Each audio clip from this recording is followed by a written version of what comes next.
হে ইমানদারগণ, যখন কোনো ফাসেক তোমাদের কাছে সংবাদ নিয়ে আসে, তখন তোমরা সেটাকে ভালোভাবে যাচাই করো। অজ্ঞতাবশত হয়তো তোমরা কোনো কওমের উপর জুলুম করে বসতে পারো, যার জন্য তোমাদেরকে আক্ষেপ করতে হয়। সূরা হুজরাত আয়াত নাম্বার 6। বলতেছিলাম, জামাতের এমপি নজরুল ইসলামের যে ভিডিও ফাঁস হইল, এর কারণে বিরোধীরা তো বাদ, তারা বলবেই।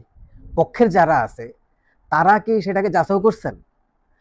যাচাই না করে একবার এআই, এরপরে 2003 সালের ভিডিও, এরপরে বিয়ে করছে, এতবার বলার পরে এর সঠিক খবর যখন আসবে, তখন আপনার এই মিথ্যাচারের কারণে ওই সত্য ঘটনাটাও কেউ বিশ্বাস করতে চাইবে না।